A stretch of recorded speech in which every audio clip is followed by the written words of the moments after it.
Assalamualaikum warahmatullahi wabarakatuh. Selamat sore, perkenalkan saya Noviana Gatahyani, mahasiswa keperawatan dari Universitas Muhammadiyah Semarang. Baik, di sini saya akan mengajukan beberapa pertanyaan ke Mbak mengenai untuk tugas penelitian saya mengenai beban-beban akademik dan burnout. Sebelumnya boleh kenalan dulu nih dengan Mbak siapa? Ya, saya Rahma Syara, mahasiswa keperawatan ini. Jadi di sini saya akan mengajukan beberapa pertanyaan ya Mbak. Yang pertama, menurut Mbak, apakah beban akademik di perkuliahan yang Anda rasakan selama kuliah terasa berat?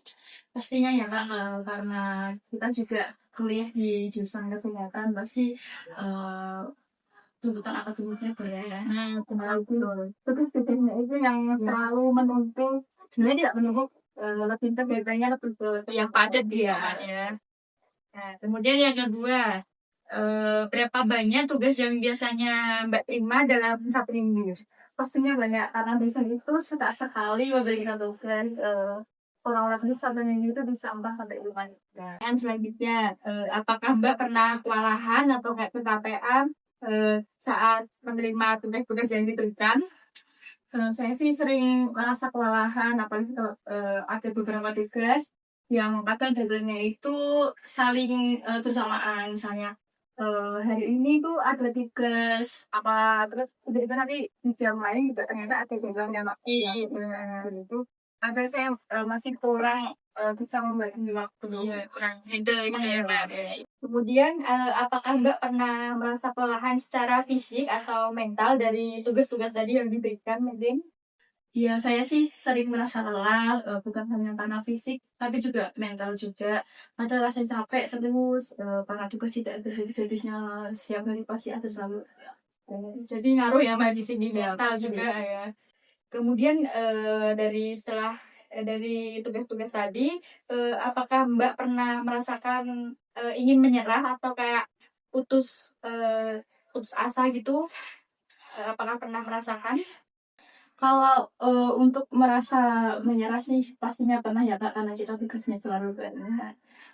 Tapi selalu harus bangkit lagi untuk berjuang. Dan selanjutnya, apakah Mbak pernah merasa ingin menyerah atau putus asa di tengah-tengah seperti itu?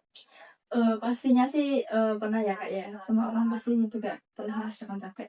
Tapi kembali lagi kita kan di sini cuma disuruh untuk belajar. Kita diamanati oleh orang tua untuk belajar, kuliah, ya, biar kemudian kita ada jalan hidup menuju sukses yang pasti. Betul. Sama orang tua misalkan kerja keras sama kita ya Mbak ya. Kemudian selanjutnya, apakah Mbak pernah kehilangan semangat atau motivasi belajar? Pernah dan sering. Tapi kembali lagi kita harus tetap melanjutkan untuk semangat lagi. Ya, mungkin kan kita udah kuliah di tengah-tengah udah menghabiskan biaya yang banyak. Masa kita tiba-tiba berhenti di tengah jalan? Iya kan, sayang juga ya. Betul. Kalau capek kita mencarilah apa sih ya buat kita semangat itu Kak. Healing gitu. Iya, healing, contohnya healing. Iya. Kemudian Mbak, apa sih yang biasanya Mbak lakuin saat mengalami tekanan akademik tersebut? Kalau dari aku sendiri, kalau misalnya ada waktu luang untuk istirahat, bisa ngajak teman-teman untuk keluar, sekedar makan atau makan. Kalau mungkin kalau memang tugasnya udah nggak baik banget, tapi kita nggak bisa ngajakin sendiri yang, aduh kamu udah capek banget kalau ngajakin sendiri ya. Bisa mungkin ngajak teman yuk keluar sambil ngajakin Rekom gitu ya, soalnya rekom. Terus kalau udah memang benar-benar capek, yang capek banget, biasanya sih ke pantai atau jalan-jalan kemana gitu. Kemudian, apakah Mbak bisa bangkit kembali setelah mengalami tekanan tersebut? Alhamdulillahnya sih saya masih bisa banget ya Kak, walaupun tetap butuh waktu, mungkin istirahat dulu sejenak. Terus pokoknya tetap kita harus bangkit lagi untuk semangat. Iya, jadi walaupun capek itu tapi harus bangkit lagi. Iya, pastinya harus semangat lagi. Iya. Apa sih yang membuat Mbak ini tetap bertahan gitu, tetap buat bangkit untuk menjalani kuliah di keperawatan ini? Yang pastinya sih saya pengen cepet-cepet biar bisa lulus. Kalau kita capek tapi nggak diselesainya tetap Tetap ngulang ya tetap apa kayak kita mengulur waktu lebih lama. Jadi ya walaupun capek tetap harus dilanjutin. Terus kita juga punya beban untuk bukan sih punya Tanggung jawab. iya tanggung jawab untuk membanggakan orang tua. Terus kita sudah diamanatin orang tua untuk kuliah. Jadi jangan nyangkain tanggung jawab itu ya. Apalagi kita udah mengambil ini jalannya kita awal kan di sini. Kalau udah masuk ya kita harus nyelesain. Ada semacam tanggung jawab sama pilihan yang kita Iya, pilih itu. betul sekali. Kemudian menurut Mbak apa sih yang paling menyebabkan burnout gitu pada mahasiswa perawatan? Kalau dari aku sendiri, aku kan ini mahasiswa yang PT ya Pak. Tuh, aku pulang pergi jadi lebih berat ya.